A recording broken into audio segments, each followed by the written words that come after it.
Last year, Anne and I finally gave in to the incessant masterclass ads that have been bombarding us on every single platform. This video is obviously unsponsored, but anyways, to put it simply, we signed up, we liked the classes, and we even renewed, which is great, especially now that we're stuck at home. We watched a ton of these classes, especially those of Werner Herzog. It's like death staring at you when you look at a camera. We've watched most of his documentaries before, but honestly none of his movies. I wouldn't see anything erotical here. I would see fornication and asphyxiation and choking and fighting for survival and growing and just rotting away. The trees here are in misery and the birds are in misery. I don't think they sing, they just screech in pain. Either way, he's an amazing interview subject, and today we'll focus on one of our favorite quotes from him. For example, I do not use a storyboard. I think it's an instrument of the cowards. In the video, he continued by comparing storyboarding to a cookbook recipe. You can follow the storyboard and get a cookie-cutter result, but you don't end up relying on your creative instincts, which give the life and excitement into movies. "We are not accountants," he said. "We are not accountants who do number after number after number of storyboard images. A robot could do it ultimately, but what I'm doing, a robot cannot do." So once we heard that part, me and Anne kind of looked at each other. I think in part because our styles are quite different. Anne is much more of a planner, which is why she's the director and editor, and I'm a little bit more spontaneous, which I've learned doesn't always work well on shoots. Shoots can get really hectic, and then if you kind of diverge from the schedule too much, it can really lead to a lot of complications during the shoot day. Ultimately, after working together for a while, me and Anne came to the conclusion that planning and storyboarding is pretty essential to getting the work on time, with an emphasis on time. During a shoot day, you don't have all the time in the world to do whatever you want. That being said, we can still appreciate what Herzog says and how we have to keep our options open, our minds alive during the shoot to explore other options. His own work is often meandering and always philosophical. Dr. Ainley explained that even if he caught him and brought him back to the colony, he would immediately head right back for the mountains. But why? His best documentaries proceed slowly but still grip your attention.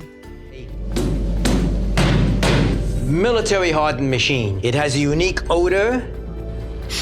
He guides him along in a way almost only he can, with momentous questions, which help him, and maybe him alone, avoid the use of a storyboard.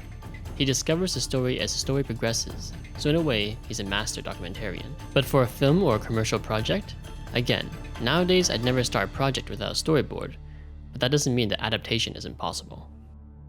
To take the next point, I'll draw attention to this great interview done by the Go Creative podcast, where the host interviews the DP of Jojo Rabbit about storyboarding. Jojo Rabbit was one of our favorite films last year, and we loved what he had to say about storyboarding.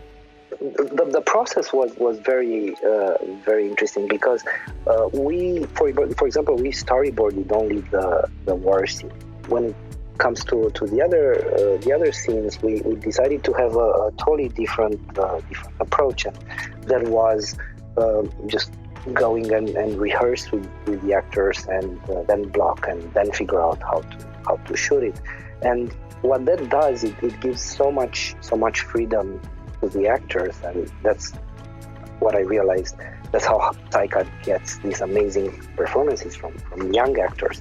Their storyboarding gave them a lot of thoughts, even regarding camera work. For example, they had a very clear idea of not using handheld. That handheld would look too modern, conversely.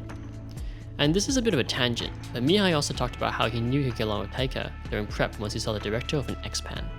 He also talks of him and Taika's love of the Hasselblad X-Pan and perfect horizon and symmetry, which dominates the look of the film. Again, this seems crazy for a film of such proportion, but he's made 6 films before, and surely countless short films. With his experience, I'm sure it was almost second nature to produce some of the scenes, which allowed him to work around more inexperienced actors, such as the children. I think the lack of storyboarding really allowed the characters to drive this film, because again, no spoilers, it's a very atypical war film that is motivated only by a few characters in a very small set. There was life in the characters and in the film, which if we bring it back to what Herzog said, is that if you rely on the storyboard slavishly, you're not relying on yourself to bring that creative spark, that thing which brings energy and life into films. For Jojo Rabbit and Herzog's best films, there is this excitement, And it's important for us to remember that as we improve in our own filmmaking, to always leave room for a bit of improvisation. However, to end on another note, similarly to how Picasso was a master of classical painting before he embarked on his journey of cubism, Taika and Herzog are masters at conventional filmmaking. For many of us making our own shorts or vlogs or student projects, we should always remember the basics while always keeping an eye out for the unexpected. My belief is that all these dreams are yours as well. And the only distinction between me and you is that I can articulate them. And that is what poetry or painting or literature or filmmaking is all about. It's as simple as that. And I make films because I have not learned anything else. And I know I can do it to a certain degree. And it is my duty, because this might be the inner chronicle of what we are. And we have to articulate ourselves, otherwise we would be cows in a field. Hey guys, hope you guys are staying safe wherever you are in the world. I know you guys are probably in a lockdown if you're in the US or UK, which is where a lot of our viewers are from. We're sorry that we couldn't make this a little bit more interesting by bringing you guys outdoors and showing you guys some more fun-filled adventure. But we're also kind of on an unofficial lockdown. Hong Kong, we're allowed to go outside and do stuff, but you know, as a city, we're kind of nervous after SARS anyways. So most of the time, we've only left our apartments for work or for groceries. And the rest of the time, we're just at home, pretty much, thinking about what kind of content to make. So even though that this video was different stylistically, it's got a lot of talking head, I'm afraid, and a lot of B-roll.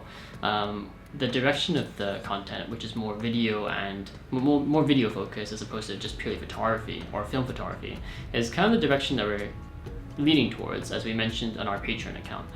Basically, me and Ann are pretty interested in videography. We've been doing that for our jobs for the last few years, and then we want to branch out a little bit away from film photography.